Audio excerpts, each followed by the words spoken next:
If you own real estate in Arlington County, then this March Market Insight is just for you. I'm Melvin Yates, your neighborhood real estate broker with EXIT Flagship Realty. On this month's Real Estate Market Insight, we bring you the real estate facts. I'm going to share the 5 things you need to know about your neighborhood that are affecting your home's value this month. Plus, I've got the county and national data if you want the inside scoop on where things are headed. I really want to get to 10,000 subscribers this year, so please don't forget to like and subscribe so I can continue bringing you the latest and most accurate real estate data specific to your neighborhood.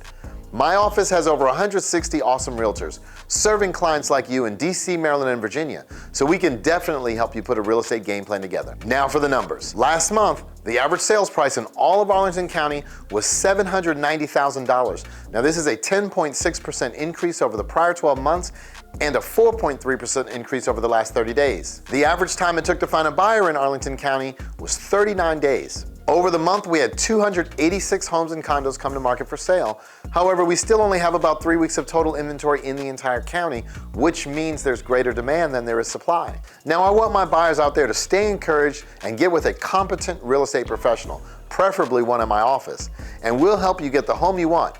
For my sellers, strongly consider putting a game plan together right now so that you can capitalize at the right time. Don't wait until you're ready to sell to start your planning. I want everyone to pay attention to the market. Now, there were 257 home sellers who accepted a buyer's offer during the month. That represented 90% of the 286 new listings that even came on the market for sale. In all of Arlington County, there were 198 homes that ultimately did sell last month. Now, that's up 11.9% over the prior month, but down 19.8% over last year this time. But as the data shows, buyers are craving for more homes right here and right now in Arlington County. My agents have several highly qualified buyers who want to buy right here and right now in your neighborhood, and they're willing to pay top dollar, I guarantee it. Therefore, if you're thinking about moving up, down, or away, let us help you put a real estate game plan together. Next, I'll share the county and national data report. But please make sure you like and subscribe before you go and help me reach my goal. Feel free to use the link to get an estimate of value from our website or just text me an address and I'll shoot over a free market analysis. As always, you can text, call, or email me anytime. Thank you for trusting me as your source for accurate, local real estate information, and I'll continue to work at being the most educated advisor on real estate topics in DC, Maryland, and Virginia. Now for the national data. Let's talk about 3 of the most important topics in the housing market. We're going to go over home prices and answer the questions, are home prices accelerating? We're going to talk about supply and demand and how that's impacting home prices appreciation right now. And then we're going to go over net worth as we talk about some of the long-term financial benefits of owning a home. This month marks the 2-year anniversary of the worldwide pandemic, which fundamentally changed everything in our lives, including real estate. One of the biggest changes in real estate is home price appreciation. So let's reflect on what happened over the past couple of years. In 2020, CoreLogic said that we had 6% home price appreciation throughout the year. And that's pretty significant. If you think about prior to the pandemic, a more normal year of home price appreciation was about 3.8%. So 6% is really significant. And you know, we all saw that continue to unfold into 2021 as we saw home price appreciation that was more than double that. You know, and that really significant home price appreciation was largely due to supply and demand. More buyers in the market than we've had homes available.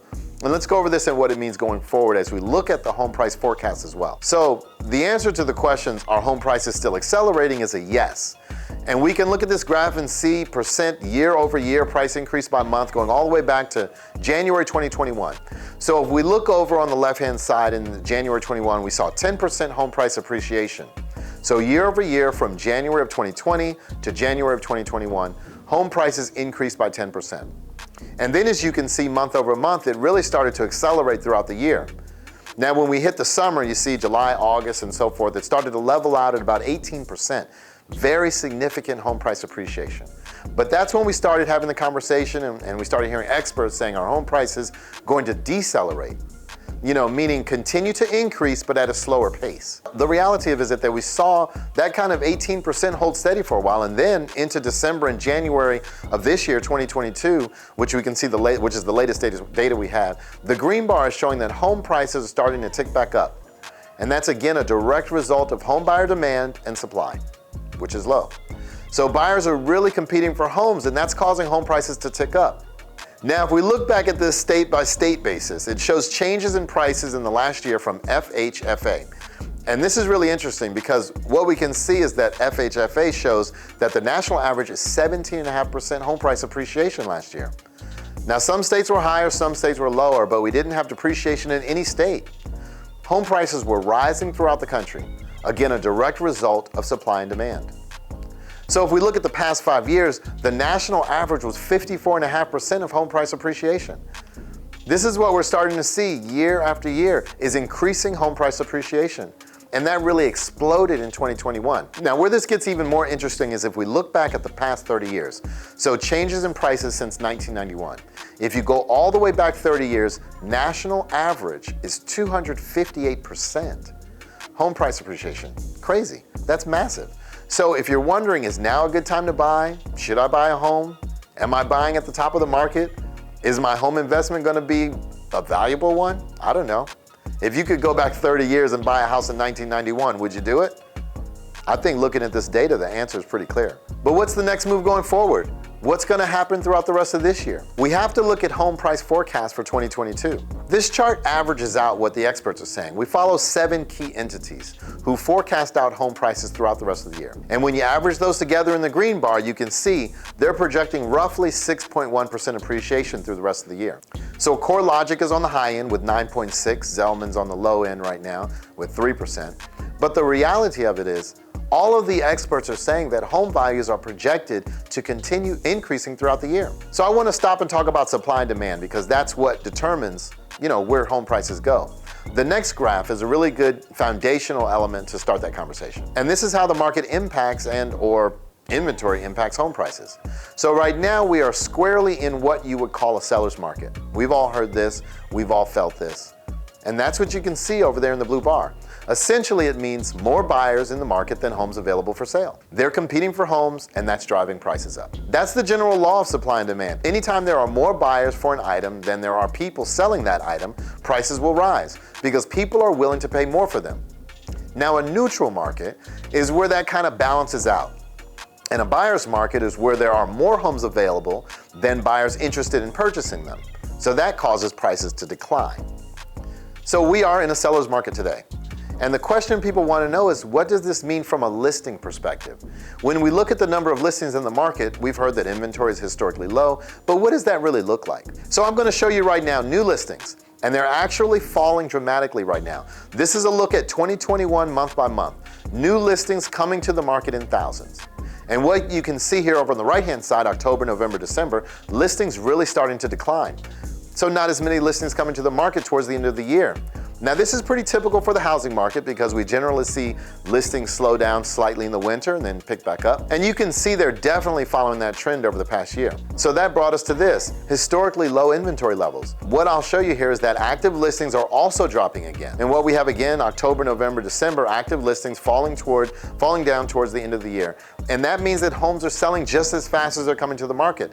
So buyers are in high demand. There aren't enough homes on the market. They're not staying on the market long. They're not staying active as listings because they're going into pending and sold very quickly. So the reality is, anytime we start to see inventory low like this and prices start to rise, when people hear that prices are rising so significantly, as prices are so high and they're rising that significantly, they start to wonder about the housing market. And people remember what happened when the housing market crashed. They remember prices skyrocketing and then they worry about the housing bubble. And the data today that I'm showing from Realtor.com, it shows that the percentage of people worried about a housing bubble still exists, a very large percentage. Now, this is the perception of people who say they believe there is a housing bubble where they live. And so among consumers surveyed, 77% feel like there's a housing bubble in their market. That's 3 out of every 4 people basically feel like there's a bubble that's about to burst. Now, if you've been following along with us, that we've shown you data month after month after month after month after month, and we're not headed for a housing bubble. So I'm going to walk you through some slides in a moment that are going to help. This next slide shows inventory of homes today is nothing like the last time. So this is month supply of existing homes for sale in December of each year. Now you can see on the left side the 4 years of the housing crash, and on the right side the past 4 years. So let me break this down for you. The orange bars on the left, 2000 through 2010, show the buyer's market we had at that time. We had an oversupply of homes. So you remember that graph I just shared with you on a seller neutral buyer's market. These bars show that we were in a buyer's market when the housing market crashed. 9.6 months of inventory in 2007, 9.4 months of inventory in 2008, significantly higher than where we are today. And you can see this on the right side, over in the blue bars, 2018 to 2021. So even in 2018, we had 3.7 months of inventory in the market. There was a significantly higher than where we are today, kind of a record low, if you'll say. And that was low. 3.7 months of inventory was low going into the pandemic. And then look at 2020 and 2021. Simply not enough homes to go around. So when there aren't enough homes on the market, that's what drives prices up. But it is a significantly different market than we had in the housing crash.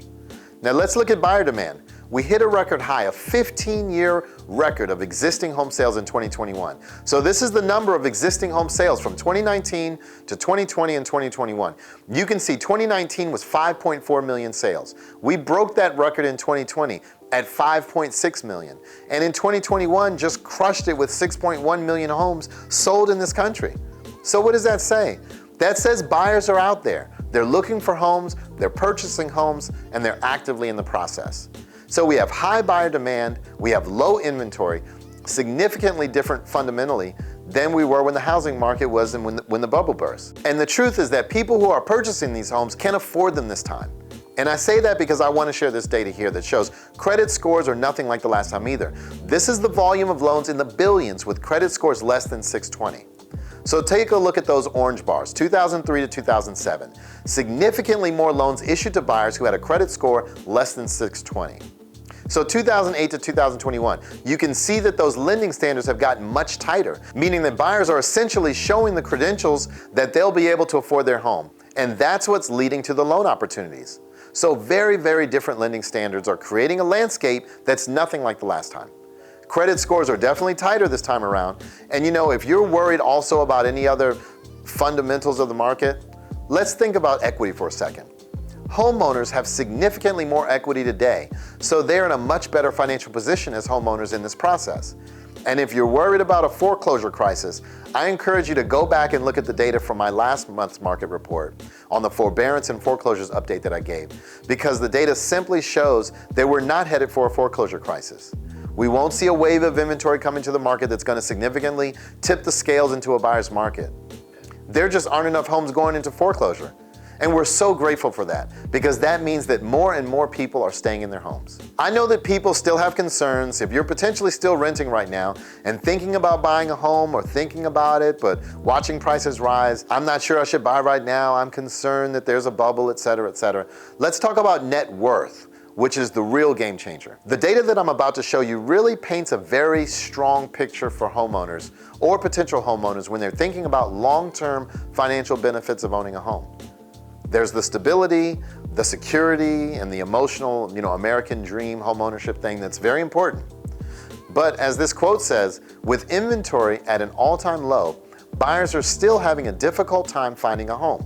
So as you know, and as they're feeling like, I'm not sure that I want to stay in this game because it's a tough road right now and prices are rising and I'm having a hard time finding a home, I want to share with those who could be potentially buying right now is the net worth of a homeowner versus a renter. And this is the data from last year, 2021, latest from NAR, National Association of Realtors. It shows that the average net worth of a homeowner today is $300,000. The average net worth of a renter today is $8,000. Think about that for a second. $300,000, $8,000. So if we're talking about building that financial future and really thinking towards that long-term goal of homeownership, and we look at the data, the history that shows how much homes have appreciated over the last 5 to 30 years even, that's a huge differentiator of net worth, especially for those that are renting and they're thinking, I could buy right now, but I'm gonna wait. I'm gonna see if prices fall. I'm gonna see if mortgage rates drop. We know that the opposite is happening right now, and we're not in an environment where that's projected to happen. So buying now and getting that net worth journey started towards homeownership is such a game changer for the future. Check out this slide. It says the net worth of a typical homeowner is about 40 times the net worth of a renter. 40 times. That is huge. So the numbers don't lie. Now, I know everyone purchased a home at different times for different reasons. They're financially, emotionally ready at different moments, and that's okay. But I want to share this data so you can make the most powerful and confident decisions, and that's what's important. So I want to end this section with a quote from the National Association of Realtors. It says, "While the booming housing market contributed significantly to the recovery of the U.S. economy, research has consistently shown that homeownership is also associated with multiple economic and social benefits to the individual homeowners." Homeownership has always been an important way to build wealth. And I think this data shows this loud and clear. That 40 times greater net worth, that's a game changer. So when we look at the big picture and we say home prices are rising, they're still accelerating, they're projected to continue rising, and that is a direct reflection of supply and demand. You know, we also know that people have concerns about a housing bubble. But when we look at the data, look at the fundamentals of this market, we're simply not there. And when we think about the concerns that potential buyers may have as they look at all this data, and oh, by the way, don't forget the net worth component that really drives your financial future, 40 times greater for homeowners versus a renter. So I hope these visuals, these quotes, these graphs, everything, you know, I'm helping you today. Hopefully I've helped those who are worried about a housing bubble. The data just simply doesn't support it. I hope you enjoyed this county and national real estate market insight. Please like and subscribe if you haven't already.